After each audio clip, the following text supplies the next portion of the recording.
Hello friends, welcome back आपके अपने channel में, आर्मी लवर चैनल में।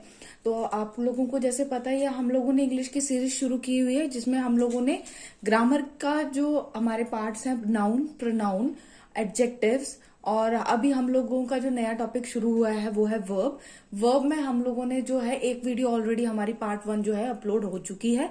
आप लोगों को उसका लिंक डिस्क्रिप्शन में दे दिया जाएगा। जिन्होंने वो वीडियोस नहीं देखी हैं वो जाके देख सकते हैं। तो चलो ज्यादा टाइम वेस्ट ना करते हुए हम लोग ये वीडियो शुरू करते हैं। जैसे कि आप लोगों को पता ही है कि हम लोगों ने वर्ब स्टार्ट किया है, तो एक जल्दी से रिकैप कर लेते हैं कि वर्ब होता क्या है ना। वर्ब क्या होता है? वर्ब होता है वो वर्ड्स जिनसे हमें किसी एक्शन के होने का, किसी काम के होने का या किसी काम को करने का पता चलता है ना। वर्ब क्रिया, क्रिया क्या बोलते हैं? जब हमें किसी काम के करने या होने का बोध होता है, जब हमें पता लगता है कि कुछ काम हो रहा है, हमारे सेंटेंस में हमें पता चलता है कि वो काम हमारा हो रहा है, कब हो रहा है, कैसे हो रहा है, हमें सब पता चलता है उसमें, है ना। तो इसलिए हमने जैसे पता है कि वर्ब हमारे कितने हैं, 2 टाइप के वर्ब हैं। कौन कौन से? एक है हमारा हेल्पिंग वर्ब और दूसरा है हमारा मेन वर्ब। तो हम लोगों ने जो है मेन वर्ब पढ़ चुके हैं। हम लोग मेन वर्ब की फर्स्ट टाइप जो है ट्रांजिटिव वर्ब, वो हम लोग पढ़ चुके हैं। ट्रांजिटिव वर्ब क्या होता है? ट्रांजिटिव वर्ब वो वर्ब्स होते हैं वो जिनको ऑब्जेक्ट की जरूरत होती है ना। कि जो हमारा सेंटेंस होता है उसमें हमें सब्जेक्ट तो चाहिए, वर्ब भी चाहिए और उसमें हमें ऑब्जेक्ट भी चाहिए। क्यों? अगर ट्रांजिटिव वर्ब जो है उनके लिए ऑब्जेक्ट का होना बहुत जरूरी है, क्योंकि उसके बिना हमारा ट्रांजिटिव जो सेंटेंस है, ट्रांजिटिव वर्ब वाला सेंटेंस है, वो कंप्लीट नहीं होगा, क्योंकि ऑब्जेक्ट के बिना वो अधूरा रहता है। तो अभी हमारे पास हेल्पिंग वर्ब में क्या क्या आता है? हमारे पास हेल्पिंग वर्ब में आता है is, am, are, do, be, has, have, had, could, may, might, है ना। ये सब चीजें जो आती हैं वो हमारी हेल्पिंग वर्ब में आती है। तो आई होप आप लोगों को अभी क्लियर हो गया होगा वर्ब किसे कहते हैं, ट्रांजिटिव वर्ब किसे कहते हैं। चलिए अब हम इनट्रांजिटिव वर्ब पढ़ते हैं। तो चलिए देखते हैं हमारे पास इनट्रांजिटिव वर्ब की डेफिनेशन क्या है। Intransitive verb is one that does not require an object to express complete thoughts। मतलब intransitive verbs वो वाले verbs होते हैं जिनको ऑब्जेक्ट की रिक्वायरमेंट नहीं होती है अपने थॉट्स को, सेंटेंस को कंप्लीट करने के लिए। जहां के हमारे पास ट्रांजिटिव वर्ब में हमें ऑब्जेक्ट की जरूरत होती है अपना थॉट, अपने सेंटेंस को कंप्लीट करने के लिए, वहां हमारे पास intransitive वर्ब में ये होता है कि हमारे पास ऑब्जेक्ट की नीड नहीं होती है। तो देखिए इसमें हमारे पास क्या क्या एग्जांपल आती है। द विंड ब्लोज, विंड क्या हो गया हमारे पास? विंड हो गया हमारे पास सब्जेक्ट। ब्लो हमारे पास क्या हो गया? हमारे पास हो गया वर्ब, मतलब हवा चलती है। ये हो गया हमारे पास सब्जेक्ट, ये हो गया हमारे पास वर्ब, है ना। तो द विंड ब्लोज मतलब हवा चल रही है, तो विंड हो गया हमारे पास सब्जेक्ट, और इसमें हमारे पास ऑब्जेक्ट नहीं है, फिर भी हमारा सेंटेंस क्या है? कंप्लीट। इसलिए इसको क्या बोला जाता है? Intransitive verb. The boy jumped, boy हमारे पास क्या हो गया? Subject.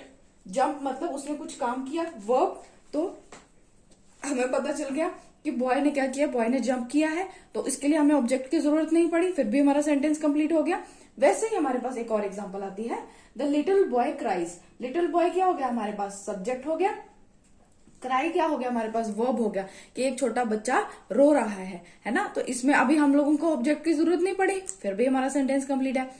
Paul is living, Paul क्या हो गया हमारे पास? सब्जेक्ट। लिविंग क्या हो गया हमारे पास? वर्ब, है ना। तो वर्ब, उसने बोला पॉल इज लिविंग, पॉल जा रहा है, तो जो हमारे पास अभी ऑब्जेक्ट की जरूरत नहीं पड़ी।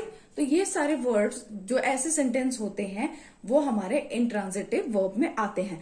आई होप इतना आप लोगों को क्लियर हो गया होगा। ट्रांजिटिव और इनट्रांजिटिव का डिफरेंस आपको अच्छे से क्लियर हो गया होगा। तो अभी हम लोगों को ट्रांजिटिव, इनट्रांजिटिव जो है वर्ब्स हैं वो क्लियर हो गए हैं। हमारे मेन वर्ब जो होते हैं वो हमारे क्लियर हो गए। मेन वर्ब वो वाले वर्ब्स होते हैं जो हमें एक्शन क्या हो रहा है वो हमें बताते हैं ना। हेल्पिंग वर्ब क्या होते हैं? हेल्पिंग वर्ब्स क्या करते हैं? हेल्प करते हैं। Help the main verb in the sentence by adding detail to the main verb.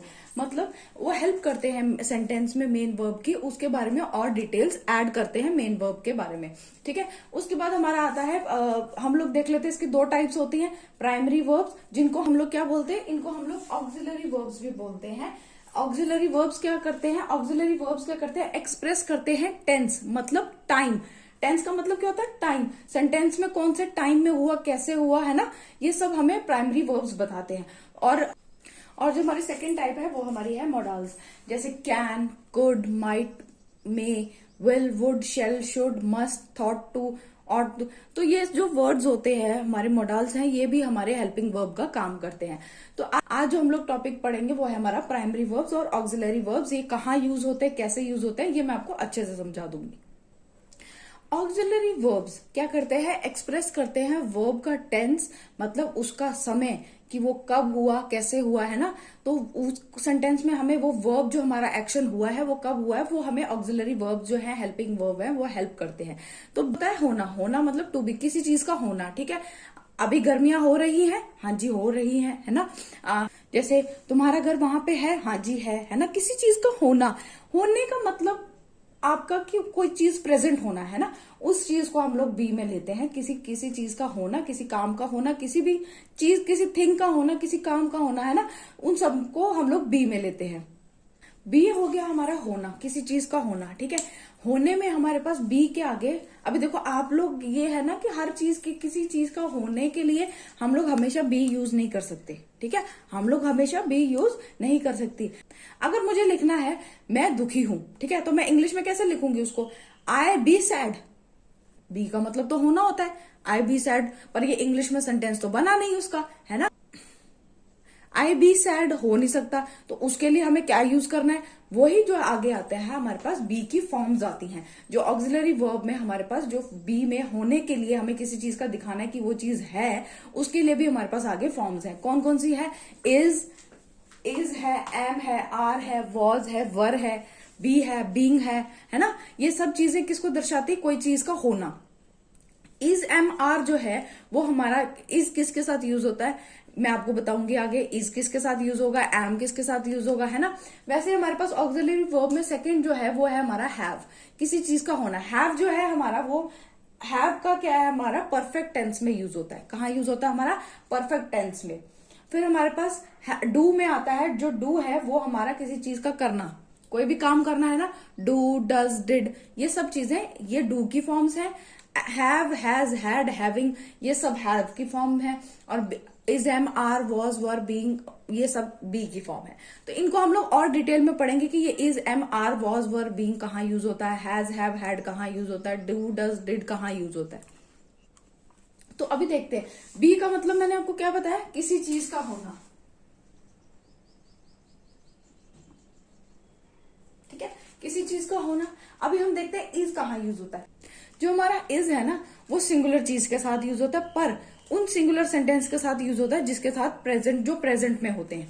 M हमारा यूज होता है आई के साथ। एम हमेशा हमारा किसके साथ यूज होता है, आई के साथ। आर जो है हमारा वो यूज होता है जब हमारे पास बहुत सारे चीजें हों, प्लूरल चीजें हों, ठीक है। वॉज है, वॉज भी हमारा सिंगुलर के साथ यूज होता है, पर हमारा वॉज क्या करता है, पास्ट में यूज होता है कि जब हमने कोई काम किया था, मैं वहां गया था, आई वॉज देयर, मैं वहां गया था, वो वहां से आया था, है ना। तो जो चीजें हमारी सिंगुलर में होती हैं और वो पास्ट में होती है, उनके साथ हमारा वॉज लग जाता है। वर हमारा यूज होता है प्लूरल के साथ, ठीक है। तो अभी मैं आपको इनके ना एग्जाम्पल्स के साथ समझाती हूँ कि कैसे कैसे हम इसको यूज कर सकते हैं। क्या बताया, अभी मैंने आपको इज, एम, आर, वॉज का यूज बता दिया। अभी हम उसको सेंटेंस के एग्जाम्पल के थ्रू हम लोग समझते हैं कि ये कैसे यूज होता है। इज कैसे यूज किया, हम लोगों ने बोल रहे सिंगुलर में यूज होता है और वो सेंटेंस प्रेजेंट में होना चाहिए। तो शी इज इल, मतलब वो बीमार है, वो अभी बीमार है ना, तो इसलिए हम लोगों ने क्या लगाया, शी सिंगुलर हो गया हमारे पास, इज इल, ठीक है। फिर हमारे पास आता है एम। एम हम लोगों ने क्या बोला, आई के साथ यूज होता है। I am having another piece of pizza, मेरे पास एक और पिज्जा का पीस है।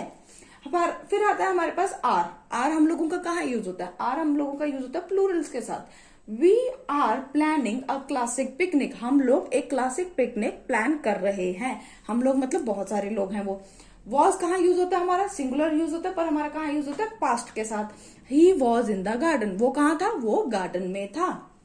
वर हमारा प्लूरल्स के साथ यूज होता है, तो कैसे होगा, we were planning our next vacation, हम लोग सब प्लान कर रहे हैं हमारी नेक्स्ट वेकेशन के बारे में। नेक्स्ट वेकेशन में हम लोगों ने कहाँ जाना है, क्या करना है, वो हम लोग प्लान कर रहे हैं।